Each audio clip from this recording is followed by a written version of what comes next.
Join us from D.C. Hey, Alan Dershowitz. Nice to see you. Thanks for having me on. I appreciate it. Excellent. Okay, Alan, we just heard, this is Joy, we just heard you argue in that clip that whatever John Bolton says doesn't matter. That's right. You still don't think any of this is impeachable. But the only people who actually agree with you are on your defense team.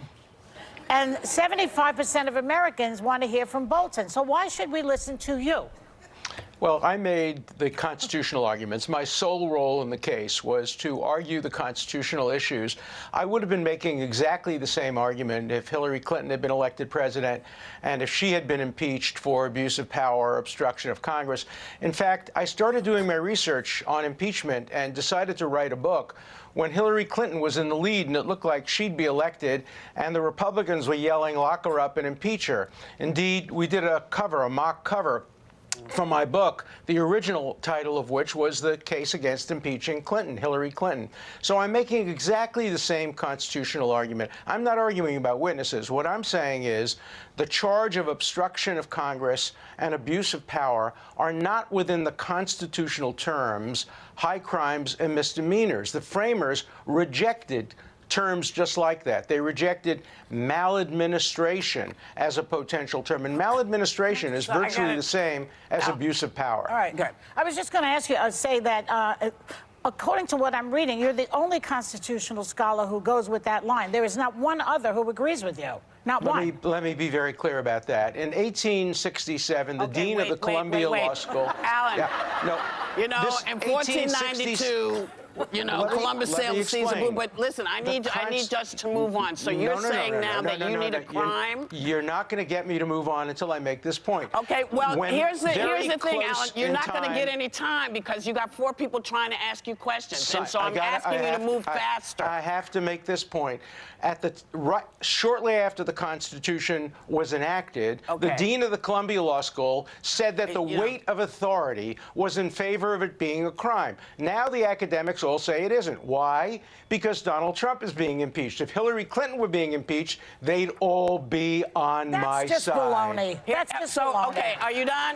Okay, so you're saying you need a crime or criminal-like behavior to impeach a... That's right. That's not me. That's what the framers said of the Constitution. So now I'm moving you on or I'm cutting you off. One or the other is going to happen.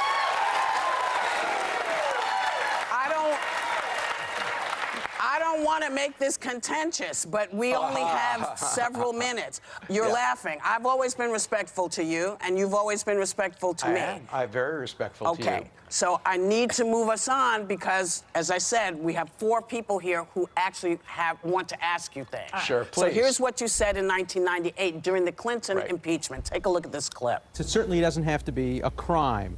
If you have somebody who completely corrupts the office of president and who abuses trust and who poses great danger to our liberty, you don't need a technical crime. Now, someone said that you've rethought some of your thinking about impeachable. What is impeachable? Right. So and you showed all of these Democrats who were flipping out when the impeachment of Clinton was happening.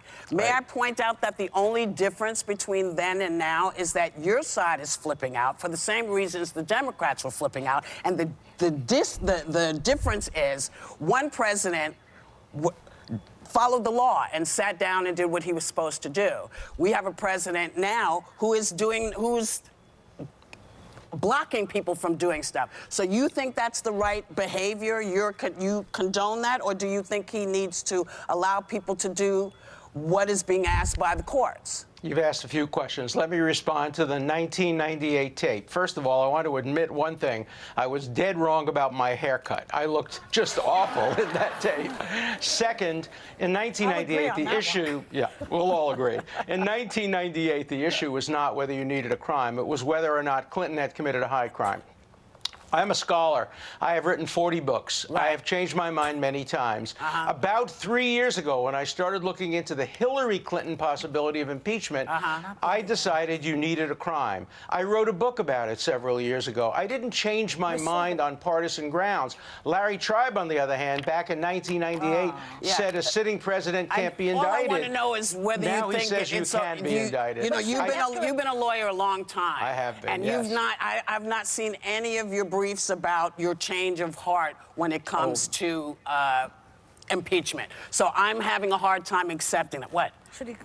But Should there he have be- been. I've changed my mind a lot of things. Academics change their minds. All right, I understood. On the basis understood. of research. I think it's I didn't it's do it on a questionable. But go partisan ahead, Sonny. basis. That's great. Go You ahead. should go into. Hey, Professor Dershowitz, it's Sonny. Sure, hi, Sonny. Hi. You're arguing now that there was no crime committed here, but the GAO, an independent watchdog, said last week that withholding the aid to Ukraine was illegal. No, they didn't say crime. that. They said, no. Yes, they Sonny, did. Sonny, Yes, Sonny, they did. Sonny, I'll tell you what.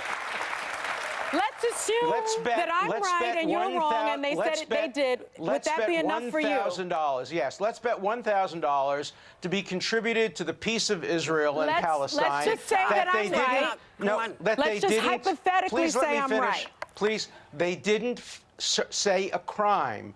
They didn't say a crime. They have no jurisdiction to conclude it's a crime. Moreover, the GAO is dead wrong. The president conducts foreign policy. He has the right to withhold funds. Let me give you an example. Not when they've been From the okay. ongoing, let me give you an example from the ongoing peace negotiations. Let's assume he's elected, and he says, I'm not going to give the money to Israel unless they stop all the settlement buildings.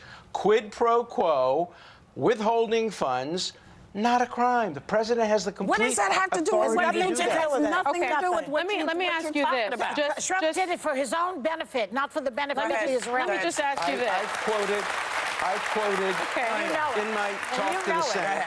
In my talk to the Senate, I quoted Abraham Lincoln demanding that, you have to go back in history. Impeachment doesn't change since the time of the Constitution. Abraham Lincoln demanded that soldiers be released from battle in the Civil War to vote in Indiana for his party.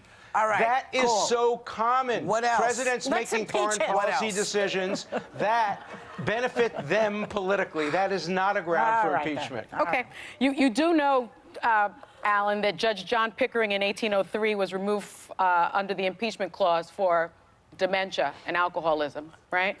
That's not a crime. And a president couldn't be impeached for that. Okay. In fact, they talked about let me follow up. No, please let me finish. They talked about incapacitation, but In they the did not 25th. put incapacitation in the Constitution until the 25th Amendment. So that proves my point. Judges are different. They serve in good behavior. Presidents are elected. There's only one president. I guess judges are criteria held for to a higher removing a standard judge, than the much higher president. standard. That's right. Let me ask you.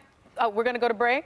Well, let me ask you this very quickly, just for giggles. What if the president spent the year vacationing in Moscow, changed the language of this country perhaps to Russian, or decided to stop doing his job entirely and perhaps golf all day? He does that Are now. you saying we'd have no grounds to impeach him? Because none of that is a crime either. That's right. Let me tell you what would happen. If that happened, there would be immediate Congress. They would immediately amend the Constitution, and we would include that as a grounds for impeachment. Unfortunately, that is not now a ground for impeachment. It is not. Treason, bribery, other crimes and misdemeanors. You can't. Congress is not above the law. They can't change It seems the like criteria everybody's for above the law. Constitution.